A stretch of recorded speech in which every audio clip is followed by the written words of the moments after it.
Great Britain has a collection of varied landscapes and countryside to rival anywhere else in the world. And the best way to see it is to walk. And we are here to provide some ideas and inspiration. We are the team at Walks Around Britain, and we've been discovering some of the most interesting and varied short walks, from the Highlands of Scotland to the Channel Islands. We've been there discovering the best walking Britain has to offer. If you thought walking was just about mountains, then think again. We've got walks in the countryside, along water and the coast, through woodlands and forests, up fells and hills, around historic buildings and our industrial past, and not forgetting walks through our towns and cities. Walks to do by yourself, in a group, or with your family, be they the human or canine kind. Along the way, we'll be telling fascinating stories about the landscape, its people, and its history. It's all designed to get you out and inspired to experience it for yourselves. Welcome to Walks Around Britain.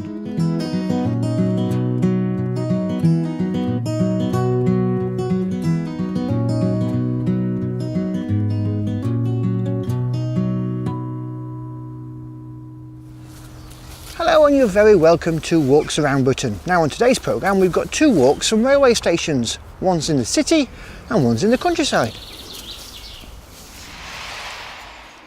Our city walk is in Chester. But first we're in the Derbyshire town of Buxton.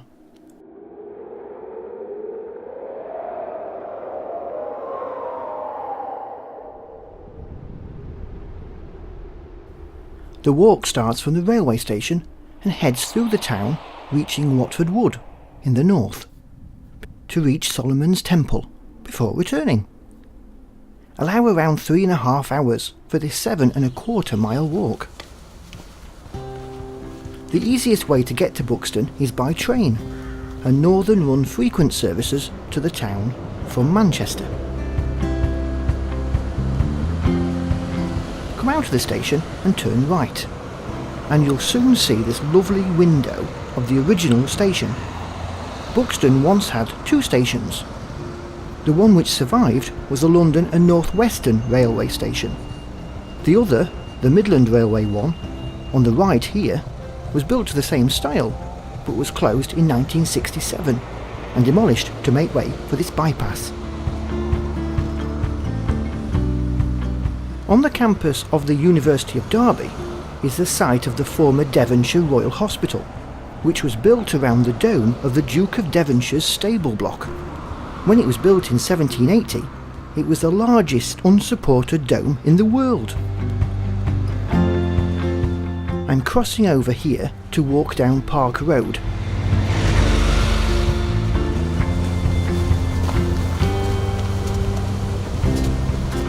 To reach the park, a collection of large playing fields surrounded by some stunning houses.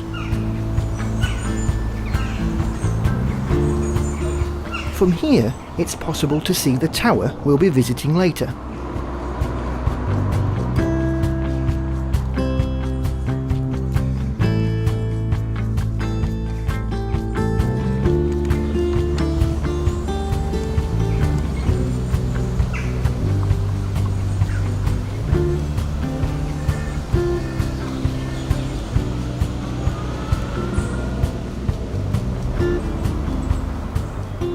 A left down Carlisle Road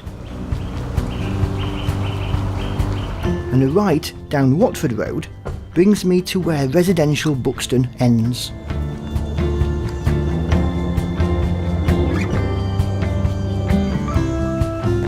This footpath takes me through Cavendish Golf Club.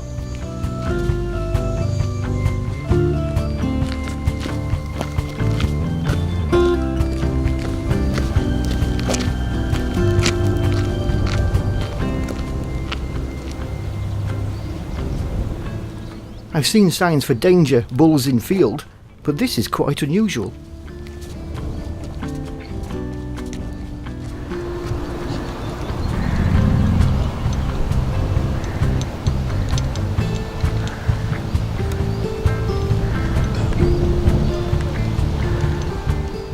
The course at Cavendish is celebrated for being designed by the legendary golf course designer Alistair Mackenzie. He created Cavendish in 1924, and 8 years later he went on to design the world's most famous golf course at Augusta in Georgia.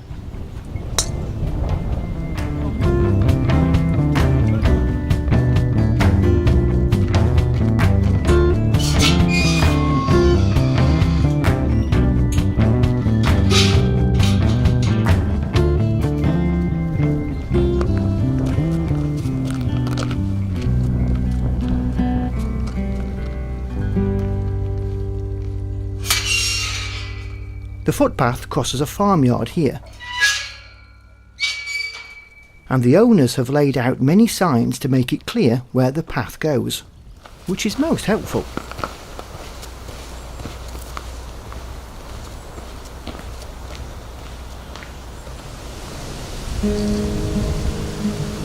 No one wants to trespass, so signs like these are fantastic.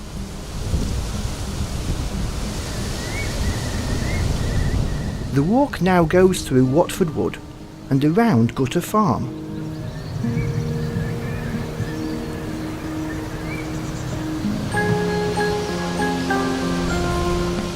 Before turning right here on the public footpath.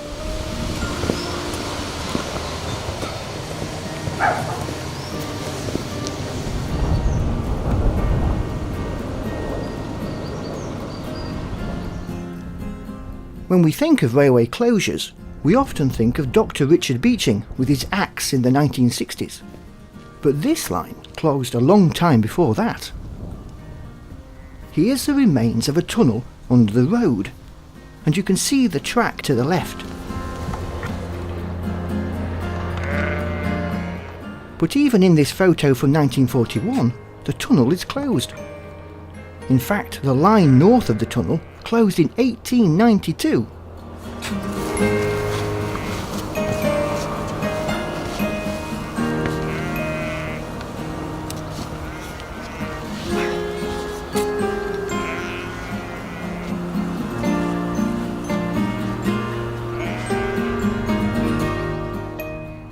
This section of the walk needs a little skill reading a map, as there aren't as many footpath signs guiding you here.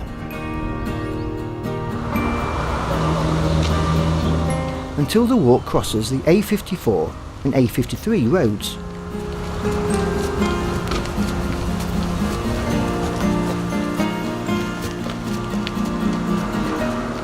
And I'm now walking along Grinlow Road for a short while,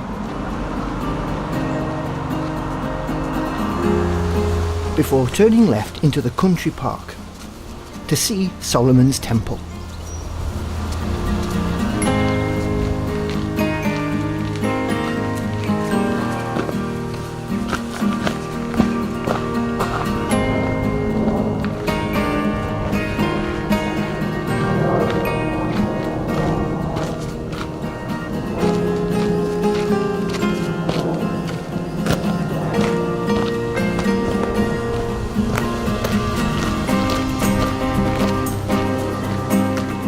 One last push for the climbing now.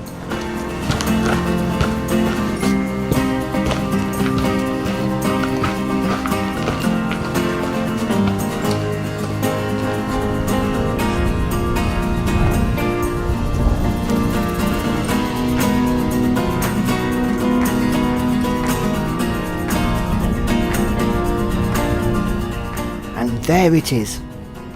In fact, this is a second tower on this spot. This one was built in 1896 to replace the original 19th century tower built by Solomon Mycock of the Cheshire Cheese Hotel, of which only a few stones remained. It's only 20 foot high, or 6.1 metres, but it's standing on a ridge at a height of 1,440 feet above sea level, or 440 metres. The views from the top of Grinlow are stunning.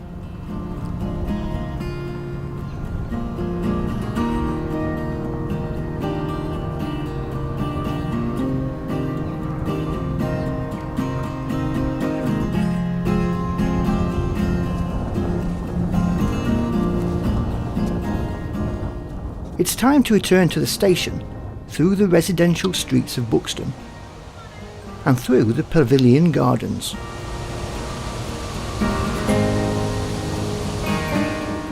Next to the gardens is the famous Buxton Opera House, designed by Frank Matcham of London Palladium fame, and opened in 1903.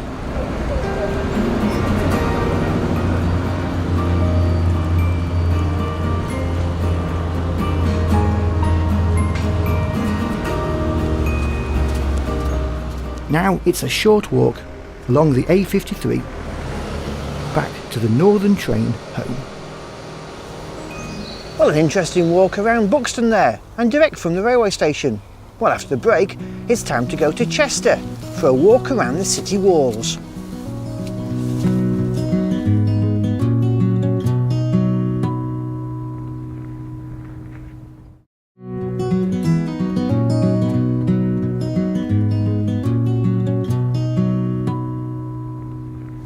Welcome back.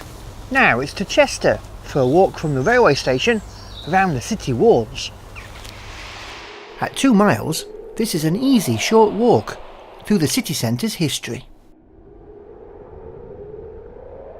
It starts at Chester railway station, threads its way to Eastgate, and then along the city's Roman walls, past the cathedral and King Charles Tower, past Chester's racecourse, and back to the station.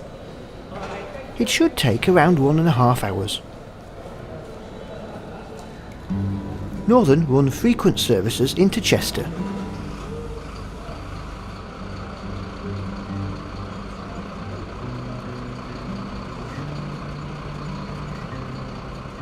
And once you're outside the station, head along City Road, past the Queen Hotel, which was built in 1860 to serve first-class rail travellers, and is now Grade 2 listed.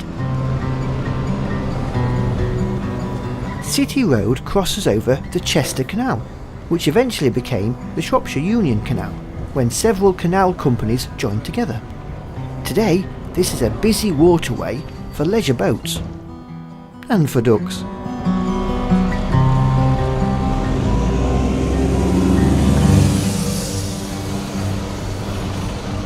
Eventually, we reach Chester's funny square roundabout, known as the Bars, and here cross underneath using the subway.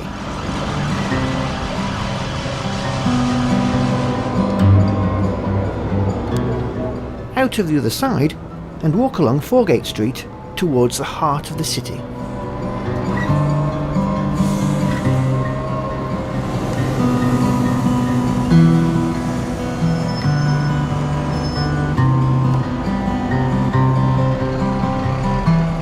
As you walk more towards the centre of Chester, you travel back in time, as the buildings get older and older.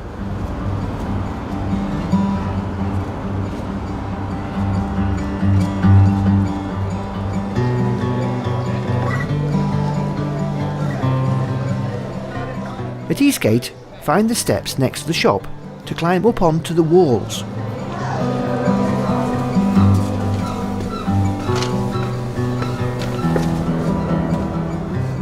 Above Eastgate is this ornate clock, designed to commemorate the Diamond Jubilee of the reign of Queen Victoria in 1897. Soon Chester's magnificent cathedral is on the left. The building dates back to 1093, and it was originally the abbey church of a Benedictine monastery, until Henry VIII got his way.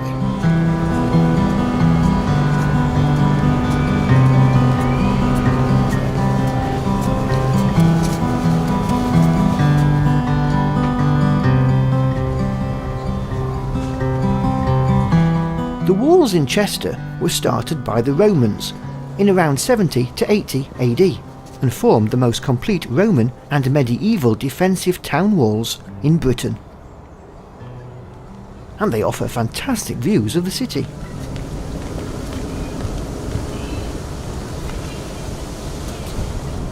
Ahead is King Charles Tower, which saw action in the Siege of Chester during the English Civil War. It is said that King Charles I stood on this tower in 1645 and saw his royalist army defeated. It's also known as Phoenix Tower, as it was once the meeting place for a group of painters whose badge was the phoenix. Hence that fine carving above the door.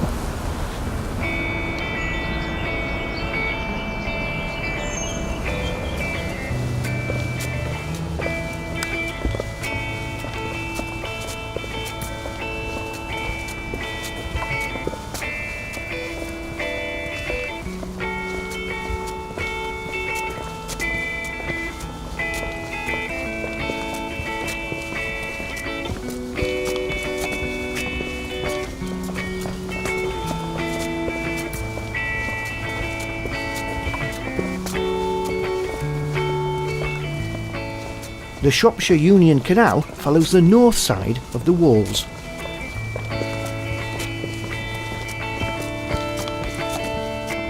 This is the impressive North Gate, traditionally the highest point of the city of Chester. This bridge was built between 1808 and 1810, using local Runcorn sandstone. And further along is Morgan's Mound, a distinctive square tower you can climb to the platform above.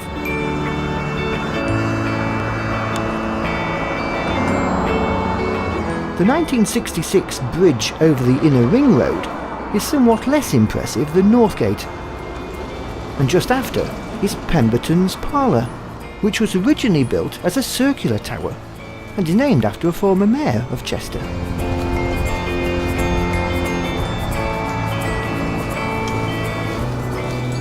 On the northwest corner of the walls is Water Tower, one of two towers built to defend the important port of Chester.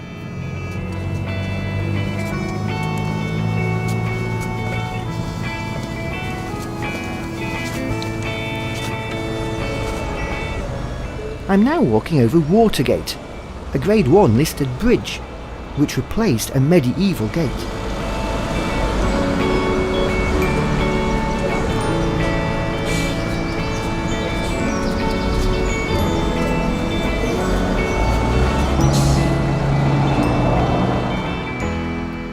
Chester Racecourse is on my right here, which is famous for being the oldest racecourse still in use in England.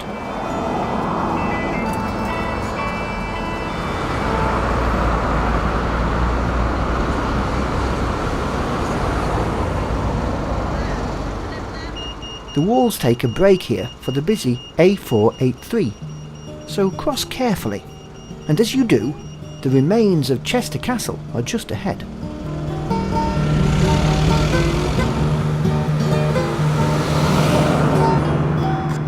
This next section is the only missing part of the walls in the city, so follow the paved walkway as it crosses the road at the start of Lower Bridge Street.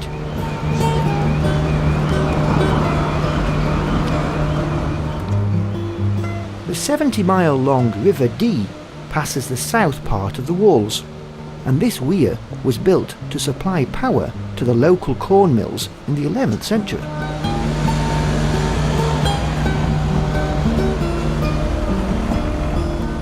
I'm doubling back on myself to join the walls again, to walk over Bridgegate, the historic main route into the city from Wales, with stagecoaches crossing the river over the Old Dee Bridge.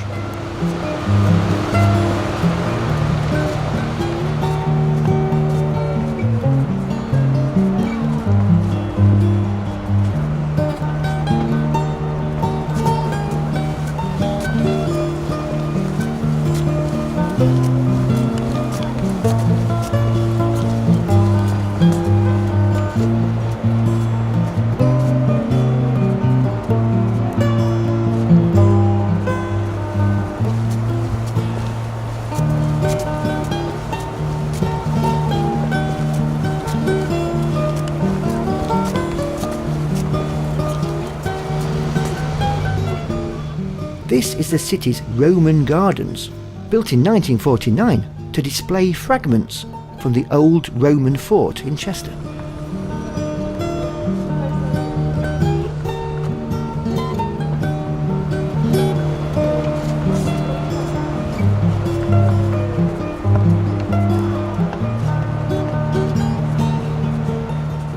These steps lead to the top of Newgate, and from here there's a perfect view of another Roman part of Chester.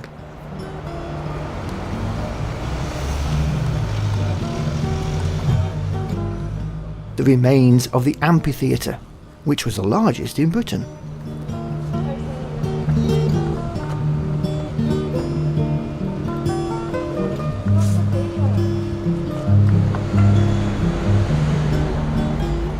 I've nearly completed the circuit of the walls now, and here's Eastgate with its clock.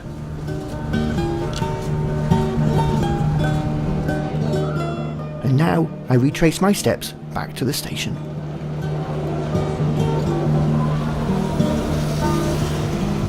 What a lovely history-filled walk there around the city of Chester. And if you want to do that walk or any other in our series, you can visit our website for more information, walksaroundbritain.co.uk. And if you've got any videos or photos of your walks that you'd like to share with us, you can do that on our social media channels. The addresses are on screen now. Well, until next time, thanks for watching and happy walking.